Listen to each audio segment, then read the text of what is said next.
Well, this is the Boxing Review Show, episode number 14. 14. It is indeed. And we are at the Fox ABC. This is your home, Anthony. This is the home of the amateur stars of the future, your professional stable. We've been here before, but we have got a very special guest here today. So tell us who we have. We have a good mate of mine, a lad who I learned an awful lot about professional boxing in. I shared the ring with him later on in my career. But yeah, Manchester's very own, the Murray machine, John Murray. John Murray, yeah. Former British, European and world title challenger as well. Fantastic career, very fan-friendly style, brilliant character as well. Unbelievable winning run he had. The winning streak of about 31 fights. 31, apologies, yeah. Yeah, so breaking records and yeah. I was there actually the night he won his British title against Lee Meagher in Wigan. Some performance. It was. Some performance in Robin Park. Yeah, I think it was Joe Gallagher's first big title, wasn't it? As a pro trainer. Yeah, British champion, yeah, it was. So we've gone on to do many more great things as well. So we'll get into John in a little bit, but as we like to start things, your week, Ant, anything exciting? Anything exciting? Do you know what? No, after I was with you and Quigger on the Monday, not too much, just the gym, training the fighters, and then we had a little bit of, I wouldn't say it was a reunion, that'd be a lie, it was more of a meet-up, more of a Sunday drink with the boss here, Jimmy Lewis. He found the club. Some man. Unbelievable, 85. So put away a few drinks with him yesterday, and a few of the old boys come who'd box for the club and that. So no, it was a really, really good day, and I think probably speak about it a bit with John. But what boxing does, and it always gives you that bit of a community and stuff like that. Yeah. So it's faces we've not seen for a good few years. Yeah. But yeah, in the spoons early, and then on to the Newton Heath Working Men's Club. Ah, that's a proper day out, isn't it? I think one of the cheapest pubs in Britain. It is. Yeah, right. And no Premier League. No. It was international football, obviously. So that was really it. We international football. Not many people like international football, do they? Nah, I mean, other than the World Cup, from a United perspective, a break wasn't the worst thing, probably. Yeah, probably needed to be honest. But anyway, and the only thing that's been going on, I mean, this is the Boxing Review Show. It's not exactly been packed full of action over the weekend, as we know, but we can look back at the week in boxing, which is what the review show is all about. Last week there was a press conference for the, I would say, I suppose in some quarters, the eagerly anticipated Tyson Fury on the planet versus Francis Ngannou, which is going to take place obviously in the Middle East next month. Yep. How excited are you by Tyson Fury against Francis Ngannou? Right. I keep saying this. Will I watch it? Yes, I absolutely will watch it. But I think it all just depends how Tyson wants. When he wants to end the fight, he will. But it's mad because, and I saw other people do this. Got my son, just turned 10-year-old son, in the car. And he actually says to me, says Tyson Fury, Francis Ngannou, he goes, no way will Tyson Fury be able to take Francis Ngannou's power. And I'm like, wow. And then in the very next sentence, he actually said, he was on about KSI, Tommy Fury. You know, we're on about this crossover, these young people. It's KSI, he beat 2 people in one night once. And it's like, that's it. I think I said this before, Carl Frampton. He's saying about his son saying how good. Do you know? Is that the demographic then, 10-year-olds? But they're doing something right, marketing, aren't they? Well, listen, you've seen the furore about Prime, haven't you? I mean, how that's driven you half mad, hasn't it? Like everyone that's got a kid that age. They all wanted to have that. The kids all wanted those bottles. No, mine didn't even want to drink them. They just wanted the bottles. But yeah, that's that sort of thing, wasn't it? I always see it. They're very good. Hang on a second. It's just reminded me. Go. What was that wine shop in Wakey Wines or something? Yeah, about that. Can someone find that on YouTube or something? Did you star in that, the Crolla family? Yeah, get a thought what happened. Listen to what happened. Cheers for that. It was like he'd been going a bit, and son, and he wanted to go. The next thing, and this video, I thought, no one will see it now. It slowed down a bit. Went out the shop within 5 minutes. I was in a few different group chats. Yeah, still get stick for it now. Brilliant. How you do to be a great dad, eh? Well, that's the thing. With Fury and Ngannou, there's a few strange things said. Obviously, I think that Tyson says a lot of stuff, and I don't think he means a lot of stuff, but he's upset quite a few people in saying, I'm not interested in fighting Usyk after this. I think he said after this I might fight John Jones or something like that. I think that was said.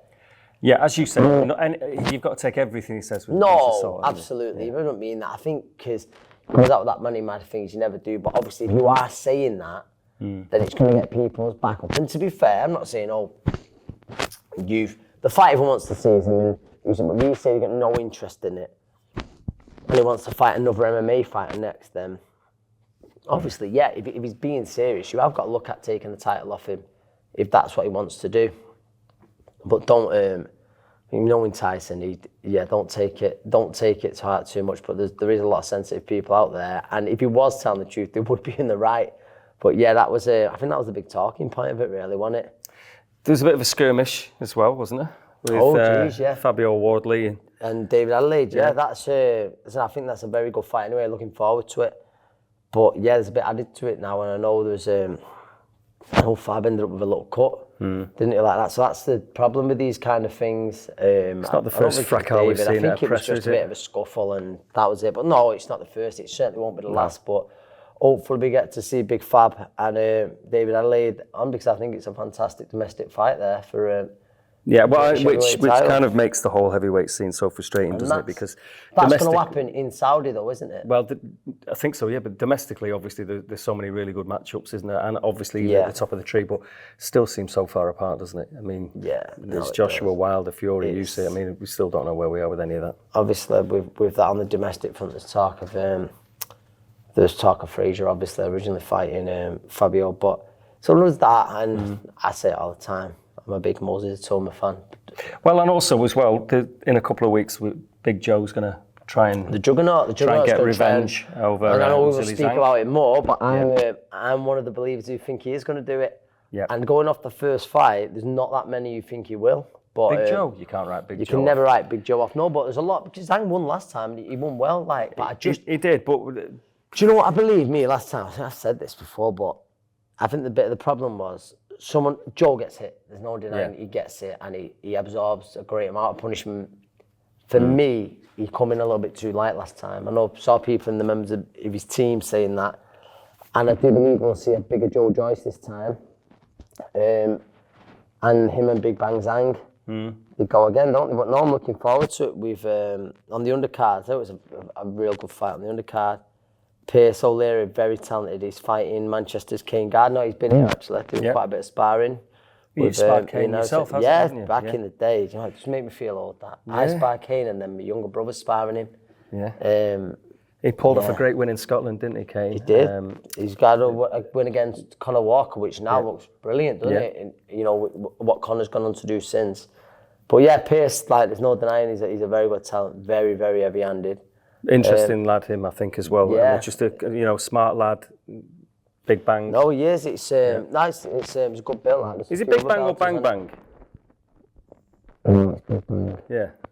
Anyway. Bang Bang is what's he called? The public nuisance comes out to the Gravy. Gravy. Gravy Chip. McComb. Sean McComb. There we go. Getting confused, but anyway. Something like that, yeah. Right. Anyway, this weekend we're going to do a special little feature because I think what would be nice is just to step back down memory lane with you. We should make more, I think, of you if you're okay with that. You a bit more. Don't make it about me, but I think we should really. But go on.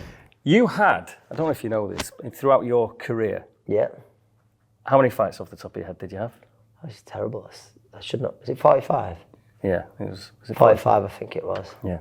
Right. Well, you had 6 professional contests. In the meantime, I should have actually done that already. Anyway, I should have actually got your record up before I did that. So it's very, very bad and unprofessional. But anyway, you had 6 professional fights in the month of September throughout your career. September was an active month for me. Yeah. So I can remember. What we're going to do is today we're going to look at the first 2 that you had going through your career in September. Right, okay. The first 2 fights you had in September going through your career. So the first one you had 35 wins, 7 defeats, and 3 draws. Yeah.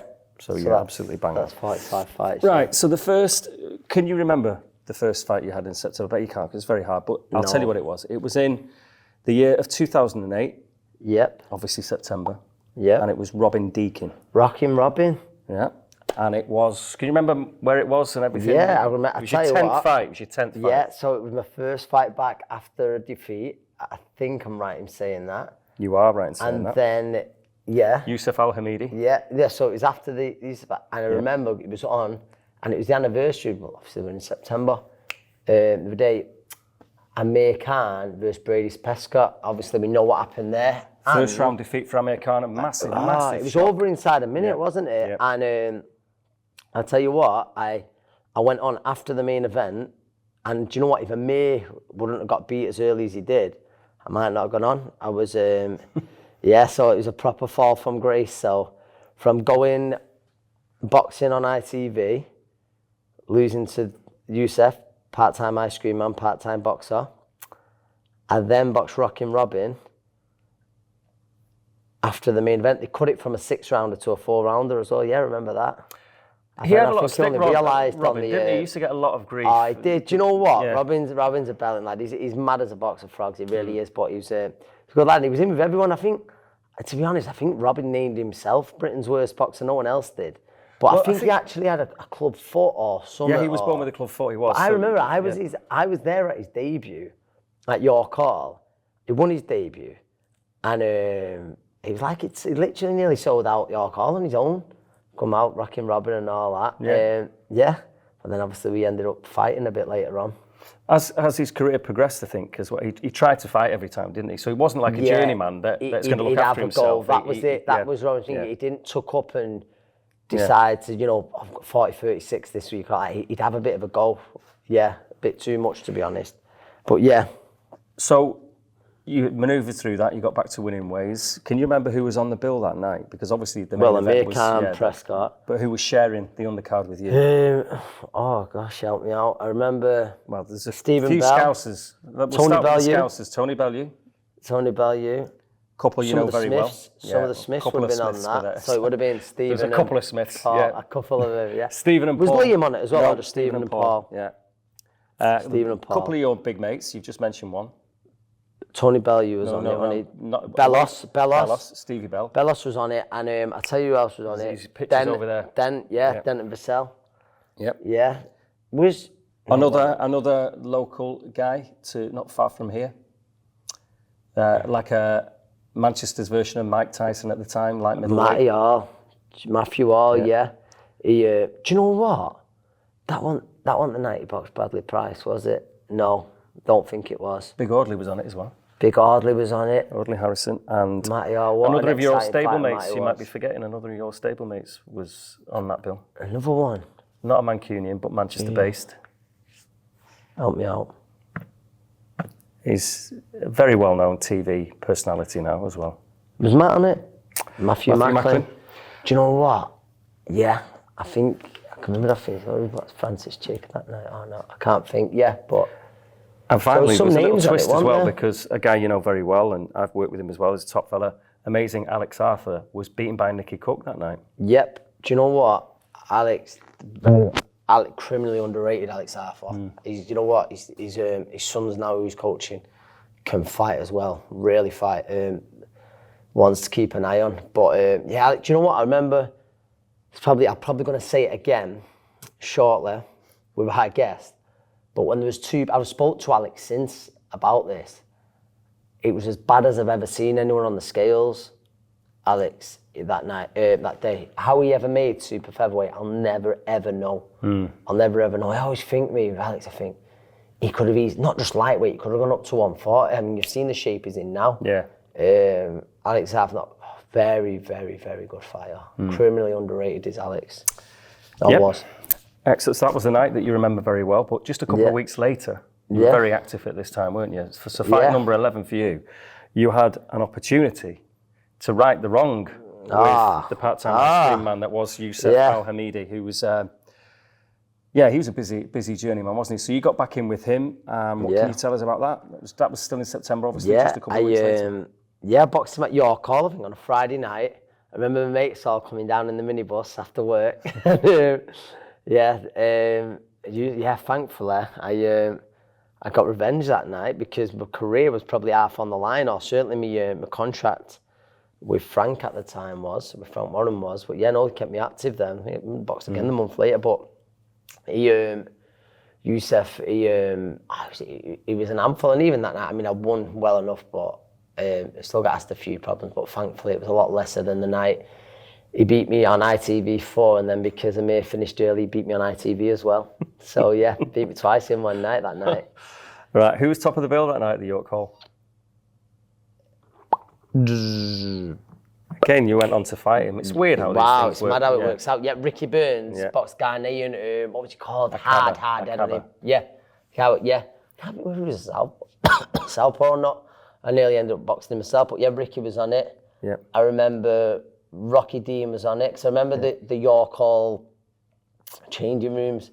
They're not the nicest changing rooms, but that night I was downstairs, so I got one of the better ones. Yeah. There was, but Rocky Dean was from out East Anglia way, wasn't he? Whose cousin is now Roxy Dean, who's the female boxer now, Roxy Dean. Ronnie Dean. Was Matthew Marsh on that night? Or no, but made that up.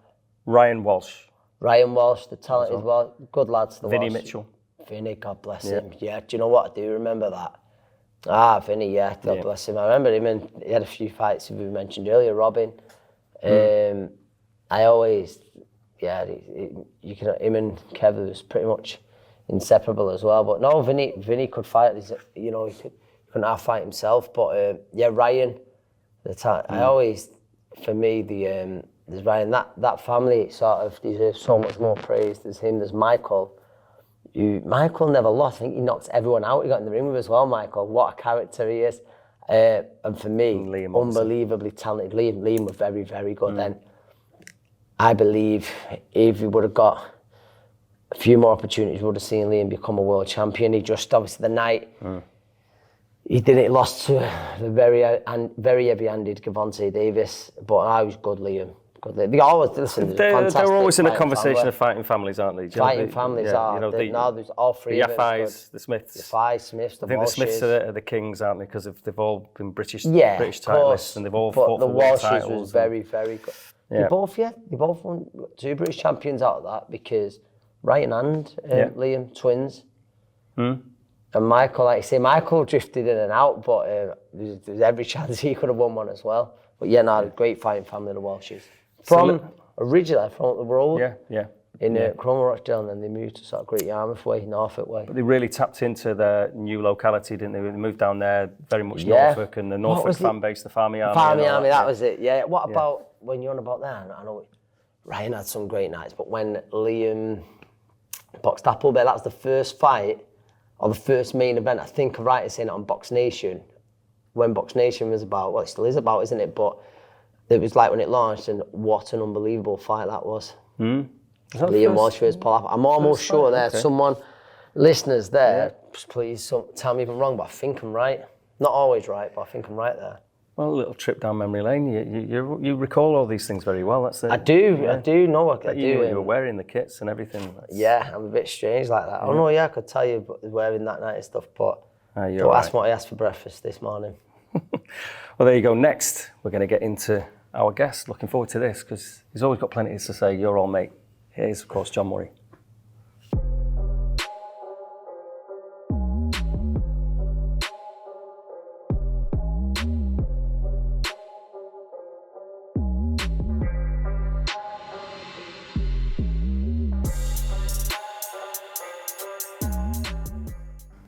So yes, now we're going to get into the man that is John Murray. Again, old pal, old foe. I don't know where you position you and Ant these days. Just pals these days? Mates, aren't we? Very good friends. Yeah. But I'm from out here, and you know what I mean? Very good relationship. Like I said, we trained together for years. We go back from being kids. How old? Right, schoolboys. Schoolboys. So a few years old, obviously, and I knew good mates with John's brother Joe. Went to college together and stuff. So yeah, we had some top times. We built memories. So although we fight, great. that was right at the end of our You know what I mean? We've been together for years through that. We trained together for years, sparred and all that. And that's a very, very small part. Small part of our relationship. Relationship, friendship, whatever. Yeah. Yeah. Well, I mean, we'll come on to that, because that was interesting, given the fact you were good pals. You've been stablemates a long time, and then it was your last fight back in April 2014. It was Anthony's night that night and everything else. I think that, you know, your career at that point had I think the last 5 fights, you had 3 defeats in your last 5 fights. You know, you had that mad unbeaten record that was incredible. You know, it was the longest running unbeaten record. I think with my career, I'm a fighting man, and whether I'm trained my ass off, whether I'm not trained my ass off, I knew the date was there, and I will take a beating like a man as well. I won't go, well, I'm not in shape, so I'm making excuses. I'll go in, I'll say, well, it's my own fucking fault. Do you know what I mean? I'll take the full brunt of it, and I knew I wasn't right, but at the same time, I'm not backing out of a fight. And maybe it's a bit of my own bravado, or it would have made a lot more sense for me to blag an injury and not take the fight, because I had everything to lose and nothing to gain from the win over Mitchell anyway. But the man that I am and the way that I've fought and the way that I thought, no, I'm here to fight, I'm here to win. And I want to say, I knew I probably would. I knew going into the fight, I was really, really poor. I knew going into the fight, fitness levels would have been probably around about, I reckon, I got 8 rounds out, didn't I? But I reckon I got 8 rounds out, 40-50%. And I produced Fight of the Year 2011, 40-50% of what I'm capable of. Do you know what I mean? And I had fucked about, and we hardly had we had a terrible camp. But still, at that point, I could still produce Fight of the Year. Do you know what I mean? And I thought, right, well, it is what it is. But Mick chose on fight that night. Do you know what I mean? I don't take nothing away from his win either, because he was good that night. And even if I turn up at my best, the way he was on fight that night, you don't know, I might not have won. I might not have won. But I had excuse going into the fight, and I thought, I got off him a world title challenge after that fight, but then I split with Joe then. And I was messing around with Mike Marsden, and he's a new trainer in a new camp, and I just got offered a world title fight. So I spoke to Joe and I said, look, Joe, what's happened. I want to wipe my mouth on that. Let's go and win this world title. We set out to win together. And we shook hands and we agreed to move forward.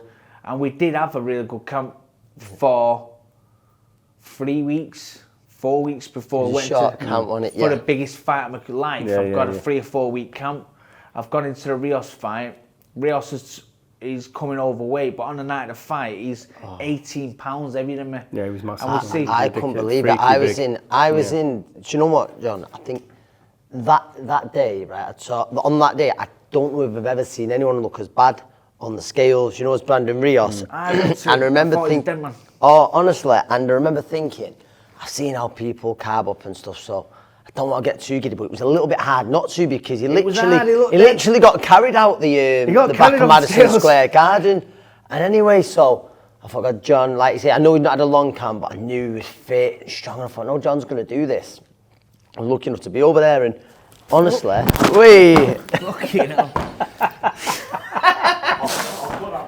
can't believe that. So, go on, we'll go again. Go on. So what were you? Go on. So, God. Jeez, that's brilliant. Fucking hell. So, with I knew I was gonna go. I knew I was going, unfortunately I'm going. I couldn't save it. Mate, so, anyway, the next stitch up with that one. That's too good. That's too good to cut out. That was it. So we were saying, like, he looked unbelievably bad, and I thought, no, John's going to do this.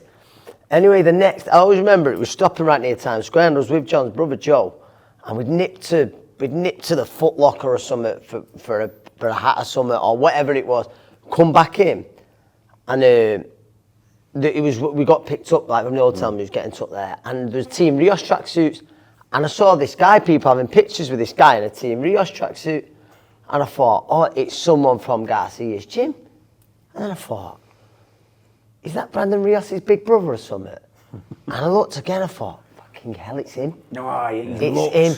He was massive. It was literally like, He'd been pumped. He was massive. After he refueled. Yeah. No, after he refueled. Oh yeah. That's when I thought. Unbelievable. He looked like a different man. It was twice the man he was. It was twice the man he was yesterday. Incidentally, just got to say for anyone just listening and not watching this, the kerfuffle before was John Murray going arse over tit. I was kidding like that. I went back now. It's not the first time. Do you know what though? John, do you remember? I remember him, and after the fight, and he was dead respectful. But in the build-up, he was very much like. Do you know, he had that sort of cocky swagger about him, but he had massive respect for you after the fight, didn't he? Yeah. He said, John Murray, you're the toughest son of a bitch I've ever fought in my life, man. Yeah, no, he's a mad character. But it was just mad because, like, I'd had a short camp, but I'd had a good camp, and I really believed it was my destiny to win that fight. I fully believed I was going to be a world champion. I think you have to have that mentality to be successful in boxing, because otherwise, what's the point? Yeah. But again, I've gone into the fight. I've had a shortish camp, but I felt great. Me and Joe, we proper blasted it for free. Some of the best performances of my career were after short camps, 3-4 week camps. But I was fit and I was strong and I was young, you know what I mean? So I thought, no, I'm on it. But I've got in there, I've looked at the sides of him. Even then, even when I watch the fight back now, every single time I watch it, I still believe I'm going to win. Up until I get stopped. Even the faces of Messi, I know I'm not going to win, but I still, in my heart, I think I'm going to win this fight. I watch it, and I will myself to win, but I know I'm not going to win. But it's weird, but on the night, he was 18 pounds heavier than me. Yeah. He was 12 stone, I was 10 stone 10. John, if you won that night, you won because you would have defended, but is there any chance you would have retired if you would have won that night? No chance. No. I think I would have retired. My plan was to retire after the Rios fight. I lost 2 fights on the shot. I thought I'm going to retire now. Plus, I had damage after the Mitchell fight. My eye wasn't pulling down like I was as it should, so it was floating off a bit. So to see someone straight, I had to put my chin down, which works well for the boxing because my eye guard and my low chin. But in life, I was walking around a bit like my chin always down, getting stiff neck and that, because to see people straight, I had to put my chin down. So these are little things about boxing what people don't really explain to you as well. Like, you think you get a black eye, you think, oh, it's a black eye. And you ask them, it's only a black eye, mate, you'll be all right, go on, off you go. And this is what I'm saying about taking young boys and taking them to boxing gyms. And realistically, it's a business, and I don't think boxers get paid enough, because when I retired from boxing after the career I've won, remember I won Young Boxer of the Year 2006, I won the English title, I've won a WBC Youth World title, I've won the Lonsdale belt, I've won the Lonsdale belt right to keep, I've won the European title, I've got 2 of them, I've boxed in Vegas twice, I've boxed in Florida in front of 14,000 people, I've boxed in Canada, I've boxed in Madison Square Garden in front of 22,000 people for the world title. I've got a 31 fight undefeated winning streak. I've had 36 pro fights, I've had 33 wins, I've had 20 knockouts. 6 months after I retired from boxing, I was broke. Do you understand? How can you build a 12-year life and a 12-year career to last you for 6 months? I mean, not being funny. These people out there that do other things, and they haven't put half the work into that, and they're doing all right. And I think, you know what? I was a clever kid. I went to school. I got good GCSE results, 14 ATC, so I was bright enough. And it might have just been easy for me to not get my head smashed in. I'm blind in one eye. I've had a fractured skull. I've had a fractured skull at the back. I've had my ear cut off.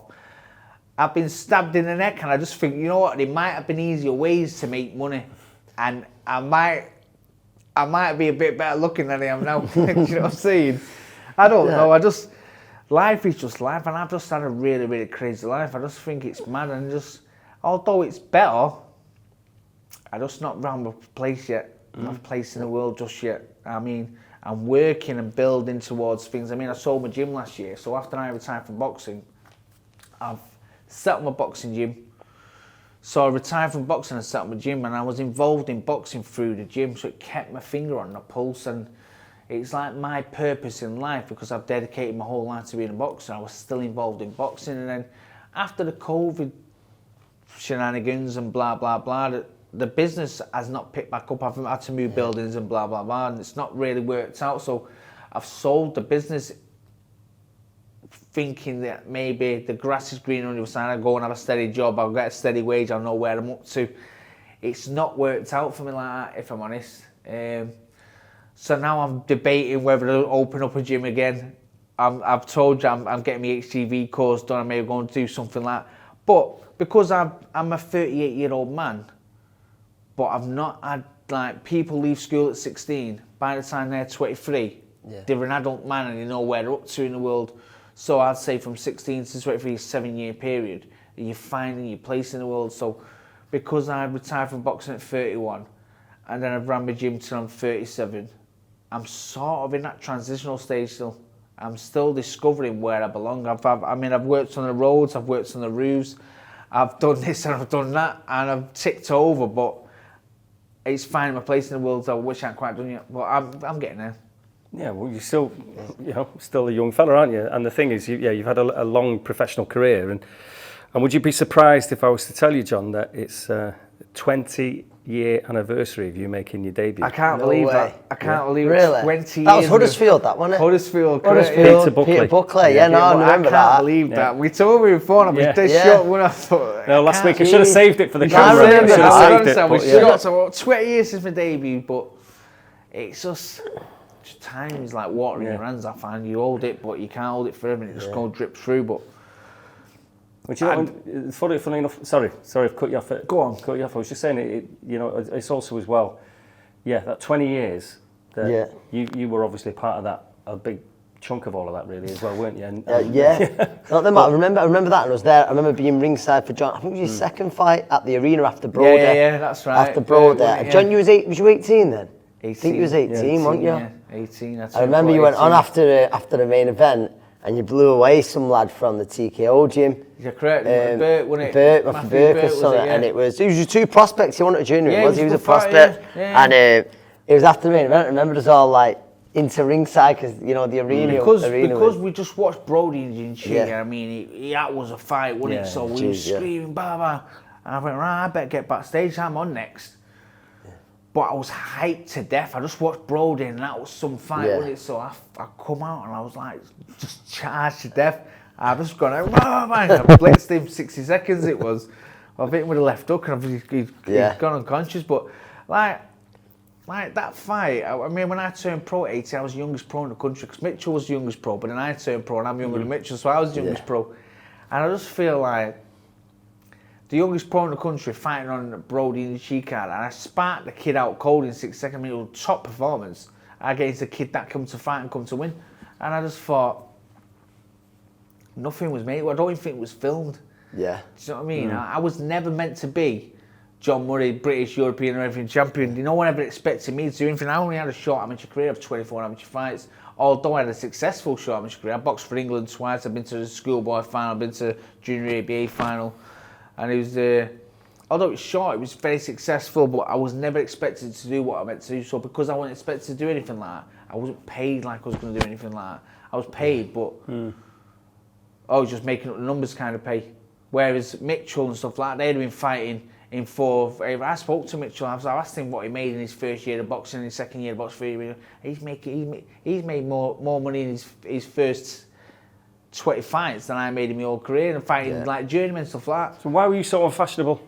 Why do you think that is then? I just thought, because you had a style, and the funny thing is one of the reasons that wanted to get you on here, not just because of obviously the connection you've got with Crolla and everything else, but we spoke to Dave Allen a couple of weeks ago, and you were his hero. Dave Allen. He was talking about you, and he was having a go at him because of the last fight and all the rest of it. And you did have like a fan base, a big fan base of boxing fans that really like your style, obviously, and the way you were taking care of people. Some of the big profile, high profile fights. I just think about it. I mean, I could talk on camera. I had a fan friendly style. I was a handsome chap, you know what I mean? You shifted a few tickets as well, didn't you? I sell tickets, I did all right. For the fight, I sold 50 grand worth of tickets. Just bang, smashed it.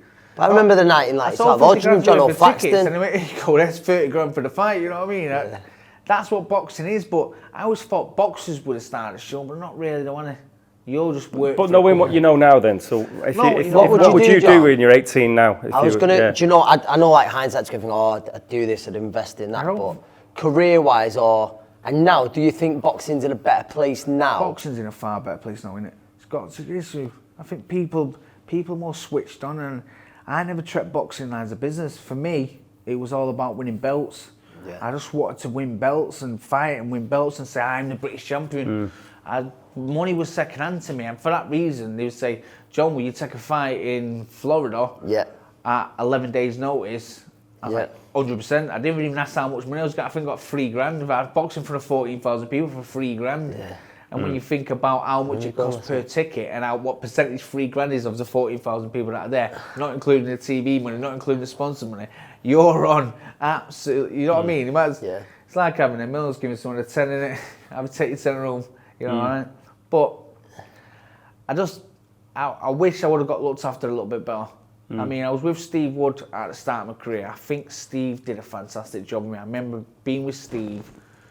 He took care of my managing, he took care of my finances and stuff like that. I mean, Joe stuck to the training then, and Steve was the manager. And it worked really well because Steve Wood was a businessman and he looked after me. So he would take care of my taxes, he'd do my accounts for me. He would say, I remember I finished Steve after 16 fights or something. I remember having $8,000 in the bank saved up, and I was on two grand a fight or $1,000 a fight, and I had $8,000 saved up. And he was looking after my finances a lot better. And then, like, you're what's of the year, blah, blah, blah, met Steve Wood, left Steve Wood, my finances just went fucked, my business world went fucked. Didn't look after myself. So do you blame yourself for? You've got to take responsibility for your own actions. I mean, it's easy to pass the blame on and say, oh, Joe, I should have done this, I should have done that, but it is what it is. I mean, I was young, and I didn't have the right guidance around me. I mean, this is the thing for young fighters coming through. Hopefully they can watch and they can learn something about someone that's been there and done it. You've got to have the right people around you. I know Crolla's got a good people around. He's got the right people who know about certain things, but I never really had that. I mean, not where I'm from. I didn't have anyone who knew anything to do with money. So when I had money, it was like, nah, come on, and I'll just pay for everyone. Yeah. Do you know what I mean? I'll take everyone out and stuff, and I've spent thousands and thousands and thousands and thousands of pounds on other people. So that's the. I know you said it before. It's support for boxers when they're doing what they're doing. Support, just with that advice and like a union and all that business. The support when you need it as well. Life after sport is very hard. Life after boxing. So, like now I found out like I didn't know what to do. I've been finding my place in the world. I've had my own business. I've lost my own business. I've done the boxing, and like I didn't know. I have a clue what to. I've called on favours of friends and that, and lots of people have helped me out in different ways. But it's like you don't know how to be in the real world. It's like you're very regimental and different from the normal person on the work streets. You've not lived a normal life. You've lived a very, very different life. Your training is very structured. You're up. You get told what to do and when to do it. And you have to be here at this time. So although you're an adult man and you're in that world of fighting, which is the most manliest sports of them all, it's like, in a lot of ways, you are like a child. You are like a kid. You've not had to grow up. You not had to fend for yourself in a lot of ways. You just get told what to do, when to do, and where to be, and what you're getting paid, and blah, blah, blah. You live like a rock star a little bit, but you're not living in the real world. So when it all comes crashing down, and it's took me till now to find my place in the world, because I just don't know what to do. You don't know how to change to and adapt to it. You don't belong in the real world. You don't live the real life.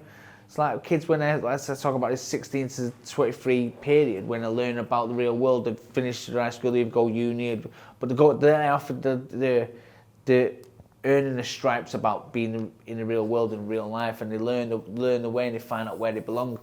I never really had that. So now this stage where I'm up to now, I've had to find it, and it's been tough. And I think young fighters coming through, I think they need people like me to talk to, because the thing is about your boxing as well, no one tells you after boxing that, like, literally, 1 minute you're in the ring, like me and Crolla, 1 minute I was in the ring with Crolla, and then I asked for tickets for the Joshua fight. I read a story, 3 months after I was in the ring with Crolla, I was 3 rows from the back of his row in the full arena. And I thought, I boxed on your show 3 months ago, I was in the ring, and now I'm 3 rows from the back row in the arena. And that was as brutal as boxing is. That's how brutal it is. 1 minute you're there, and the next minute you're finished. And it's an overnight, it's like a light switch. It's on, and then it's off. And adapting from being that star to being absolutely nothing, it's hard. It's hard, yeah. It's hard. So what? I mean, you've adapted pretty well. I suppose whether it's luck, whether it's you, whether it's what you achieve, but you've adapted well. But probably a bit of it is luck, I think. Yeah. In every, you get the thing, you make your own luck. No, I believe in, and in a career where there's a lot better fighters than us who got into Wimbledon, who've not won world titles, or John will say John's got a beautiful Lonsdale belt there for keeps. Some unbelievable fighters who couldn't achieve that. Yeah. They probably didn't get that look. They didn't get that opportunity. So what would you want then? What's your magic wand then? What from your experience? What would you want to see in place for lads like you when you know, all right, my eye's gone now. I've just had the fight with Crolla. I'm definitely done. What kind of help would you want there? I just think we need some sort of union, something. To be honest with you, just like I didn't know, because obviously, after I sold my business and stuff, I had to sign on for a bit. Yeah. And do you know what? I've known people that sign on. There's that thing about stigma, I'm never signing on. I was embarrassed. You know what I mean? I'm John Murray. Do you know what I mean? I want to sign on. I want to be on universal credit and stuff like that. But do you know what? I signed on for 2 months, and do you know what they did? I didn't realise this, and this probably ends all the problems with having a boxing union. Stuff like that. If you can just do this, you can pay you to do this course, you can do your HGV course or whatever you want to do. That's what that's there. It's there to get you back into it. I didn't know this.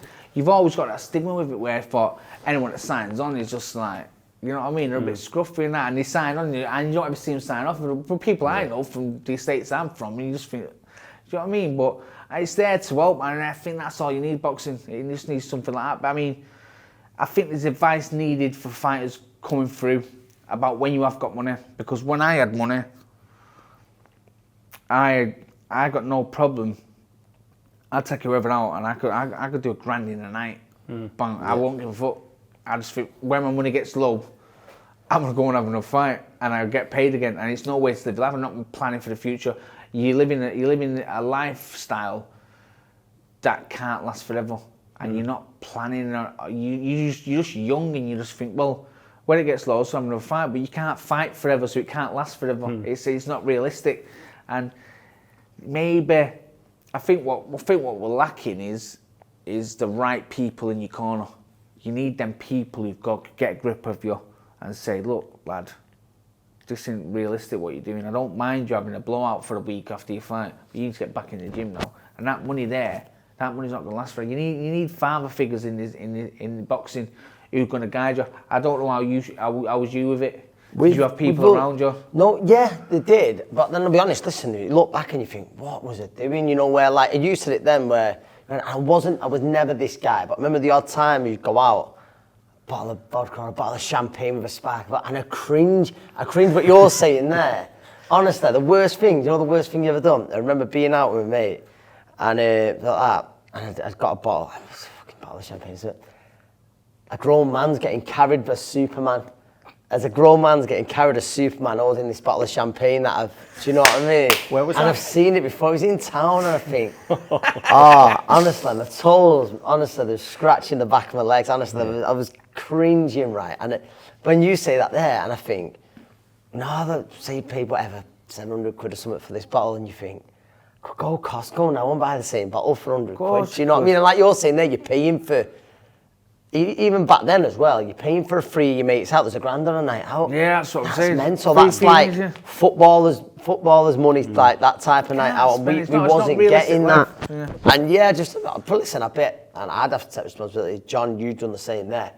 That's the type of person you are a bit. So I have to go look a bit mad and stuff like that. And you think, like now, but I'd 100% be telling the younger fighter now, don't be doing that. It's not I'm not saying be tight, be this. Enjoy yourself, but. Do you know what I mean? Be realistic and the John Murray sat there now wouldn't do what the John Murray did in his last ever fight either, would he? But I mean, obviously, you had the fight with Crolla. You lose, you get out of the ring, you go to hospital because you're damaged. I mean, do you want to pick this up? Yeah, go on. I don't mind talking about it. Yeah, so I've finished the fight with Crolla. I've gone to hospital. I've got a detached retina, but they've checked my eyes, and because your retina's detached, you put a flash into it, and it doesn't close the pupil when a bright light goes. You've got to go to hospital. So I come out the ring from the Crolla fight, and he put me straight out the ring, straight out the fire exit, straight at the back of an ambulance. And I was like, what the fuck's going on? Because like I've just had a fight, I've lost. But it don't matter if I've lost or I won, because we're always going to piss me. You know what I mean? I like to celebrate with friends, and I want to be with my mates. I mean, I've just had a fight, and I think, fuck it, I'm going out now. I've lost. I want to bet it even more now because I've just got beat. But they've took me to the hospital, blues and twos and that, and I got out the ambulance. And they go on, up you go, and you walk in, and it's like, I thought because I've been in the ring and stuff like that, you get some sort of like special treatment where you come in out of the ambulance, you get into a nice little private room and all that. You think, yeah, this is it. I'm like Rocky Balboa, you know what I mean? I watched Rocky years ago, and Apollo Creed walks in with his nose broken now, and he goes, hey, right, you know what I mean? Ain't gonna be no rematch or whatever. Do you know what I mean? And they have a chat, but it was nothing like that. Just walk in, and it's Saturday night, and there's fucking pissheads all around me. I just got out of the ring and fucking pissing blood and fucking my eyes fucking foots, and I just think. So you're still in your kit? I'm still in my kit. I've still got my ball protector on and that, and I thought, what am I doing here, mate? What am I doing here with these pissheads and that, you know what I mean? And the last place I want to be now is near you. So I thought, fuck this. I phoned the manager, I went, Mike, I've been seen, come pick me up, nothing wrong with me. But he picked me up, dropped me off at my gaff, and then I got right at it, what man. I had a good time. So you're still in your kit? I had a good time, right? When I finished the fight with Crolla, my eye was shut tight. By the time I finished partying, my eye was back open again. How many days later was this? 3 days later. And you're still in your kit? I'm still in my kit. Oh, shadow Jesus. boxing away. Loads of energy. I had no energy left on the night, though, did I? But that was then. But and as you say, the John Murray now would. I think we live and we get older, don't we? I mean, I've slowed down massively now. I mean, I've had to have this tough part of my life and find my place, losing my gym, this, that, and the other, and I've had loads of things going on, and like, I've got one of them mad lives where if you tell people what happens, it half sounds like it's a movie script sometimes. Like, you think it's made up. That can't have happened. I've just had a really, really mad life like that. All sorts has happened, but you could go on and on about all crazy stuff, and sometimes it doesn't sound true, but it's just a mad life. But I've had a top life, and I'm in a really, really good place. I'm happy. But let's not forget the brilliant career. I mean, career. I know you. All right, financially, you've not got out of what you should have done. That's pretty clear.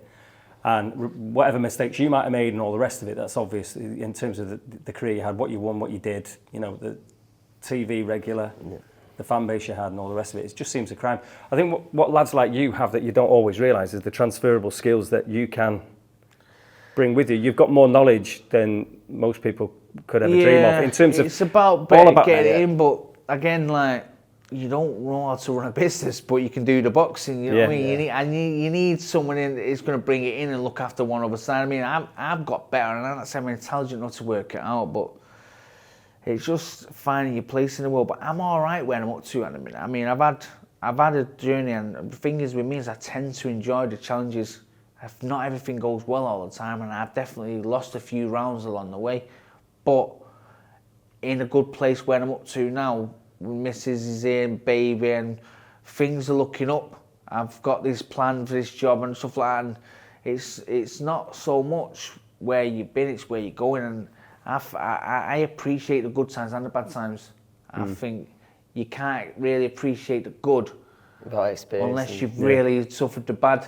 And I mean, I'm one of them. I'm quite an emotional character. Me, I can have sad times, and I don't mind a little cry here and there and stuff like that. But I ain't cried for a long time now. I'm in a good place. I'm happy. I'm mentally, I feel brighter, and I'm happy, and I think things are moving forward. So I'm all right. Yeah. And without them bad times, I won't be here. Do you know what I mean? I've always said that everything that happens to you in life can put you on a different path, and a lot of bad things have happened to me. But it's put me where I am now, and where I'm up to now. I'm in a really good place. I'm in an happy place, and I'm something good, good's going to come. I'm good.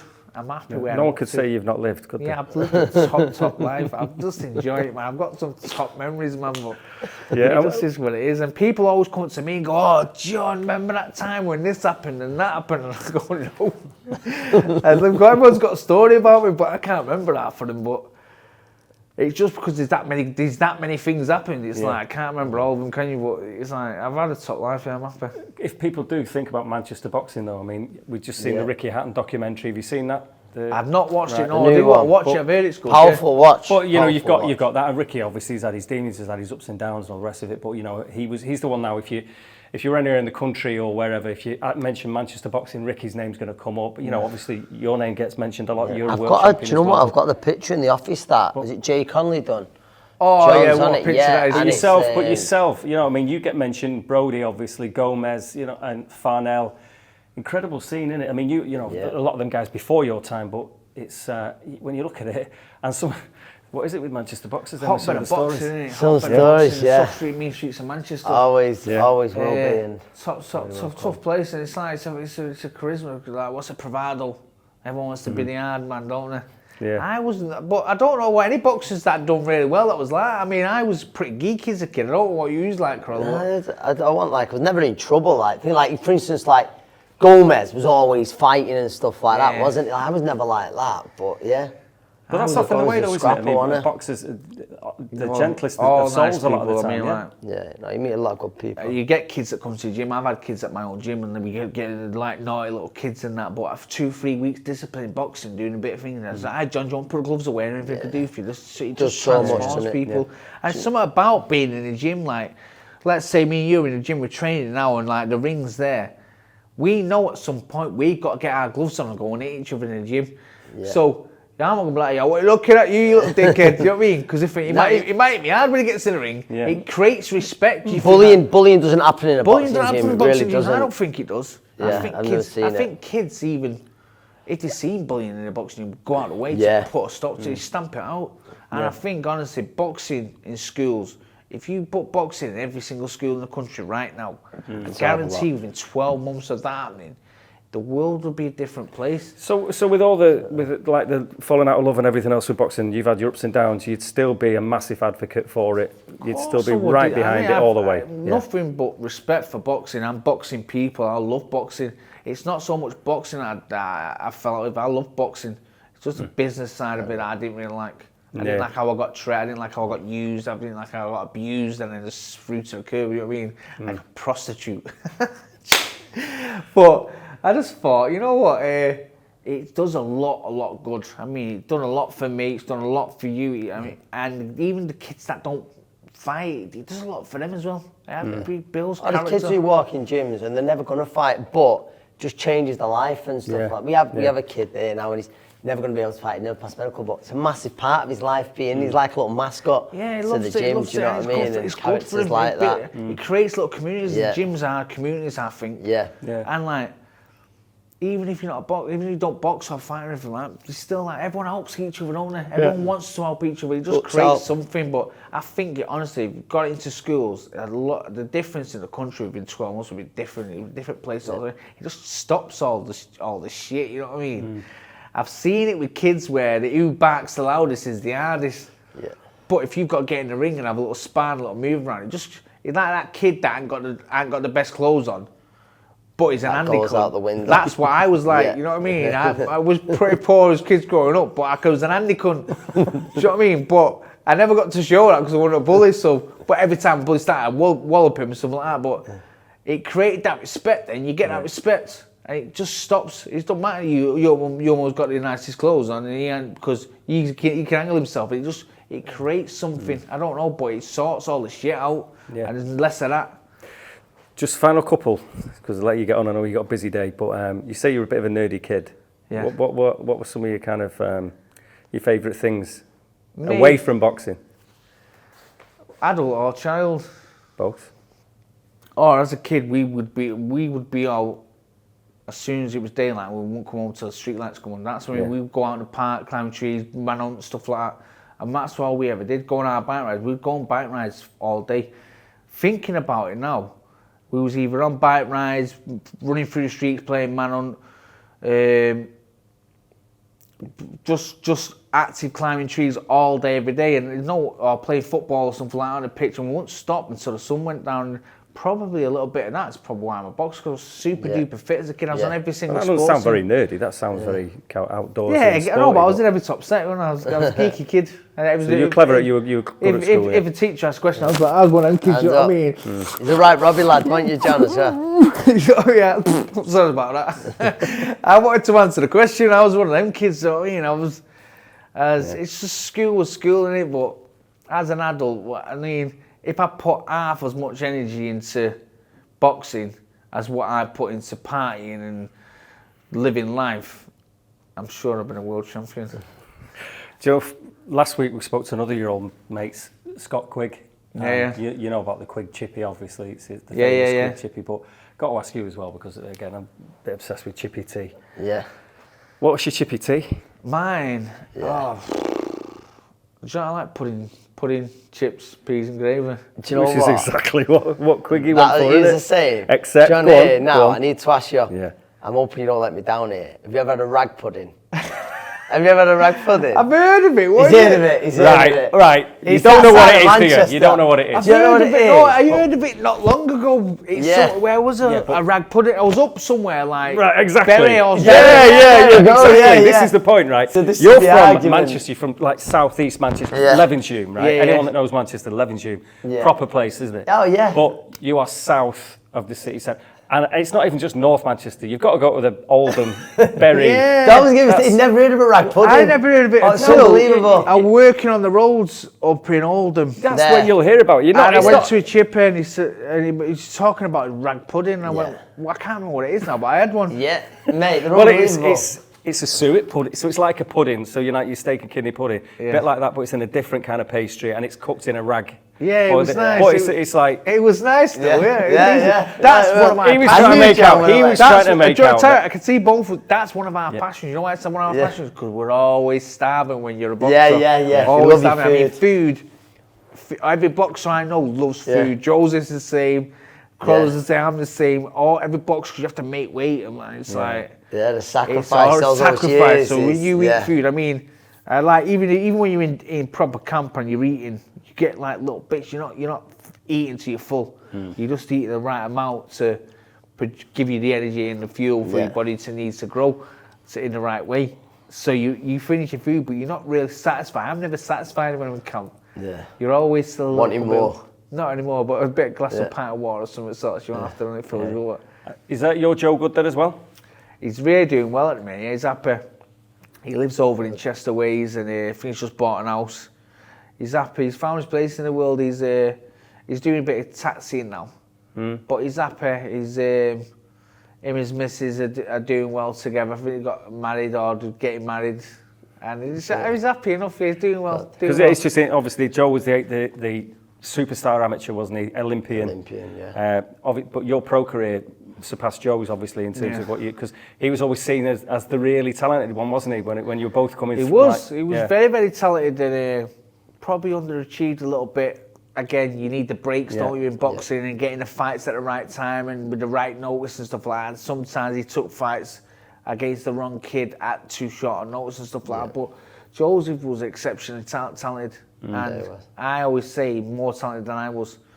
But it's getting the right breaks at the right times and sort of different factors come into play, don't they?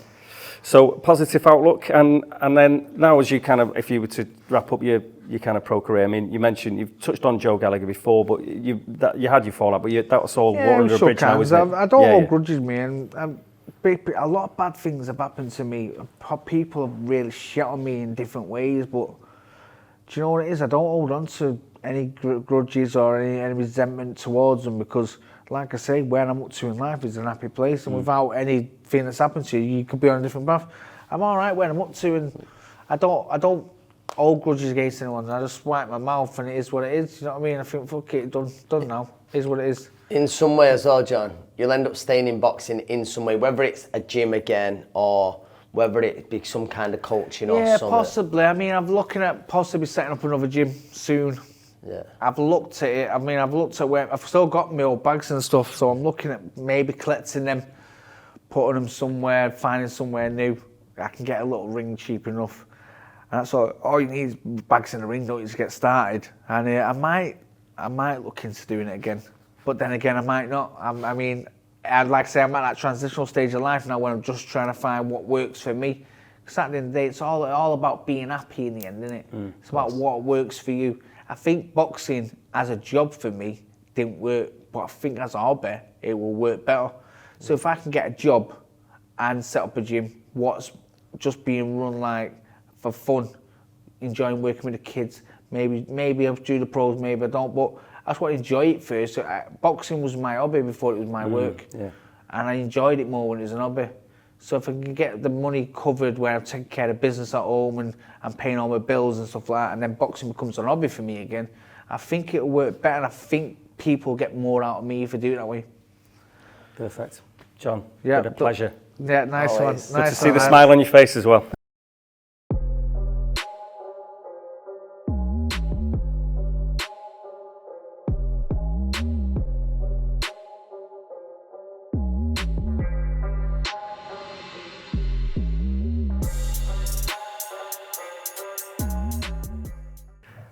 Well, the only John Murray, I think he's a unique character. I think it's fair to say. Yeah, Anthony, there is only one. Yeah, no, do you know what though? It is, and it's sad that's the boxing in brutal sport. And like John said himself there, yeah, he didn't make the best decisions at times, but it was an unbelievable what he achieved in his career. I'm not just talking about the titles that he won, but where he's boxed around the world, he ticked them all, like New York, Vegas, the lot. He was in Canada, like you say. He boxed all over, but yeah, what a fan-friendly style, and I don't like throwing the word around too much warrior, but he was certainly a warrior, John Murray. Yeah, really engaging lad. Anyway, you know, he's always fantastic, kind of to listen to, isn't he? Dave Allen's hero, has to stay in the sport. Big Dave, yeah, high regards. Yep. So there we have it. We're going to be looking at, I suppose, stuff that's over the pond next week as well, aren't we? Because there's a few shows. There is obviously there's domestic matters as well. Telford, there's the box off. Box off, the new it's like a new concept, knockout. And I really hope it works. So you might be able to explain it better than me. And I think we're going to see it on Boxing Social as well, aren't we? So you know Boxing Social. So it's basically like there's Manchester, Leeds, London. I feel like Birmingham. Yep. And yeah, so fighters, a lot of the times, prospects going against prospects from those places, and in Telford's a great area. I think a good atmosphere. The idea behind it is it to give those novice fighters the platform. Yeah. Because it's so hard, isn't it? We know how. If you're not on TV and these small hall scenes, it's really tough. The fighters I've got and stuff, and then it's becoming harder for the small promoters to be putting on shows, costs and stuff. It's so tough. Yeah. But but no, I like the concept, and there'll be a few good fights there weekend. No doubt about it, and pitting the different cities against each other, it's great, isn't it? So lively. So it's a semi-final stage in Telford, and then across the water, there's shows in Mexico and the US. Tijuana, yeah. Sky Nicholson's on in Tijuana, yes. There's one of the Pacheco's, I've not said proper, and there's a very good lightweight fight as well. So yeah, no, at least we're gonna have some more boxing back on. Yep. And then it picks up again the week after.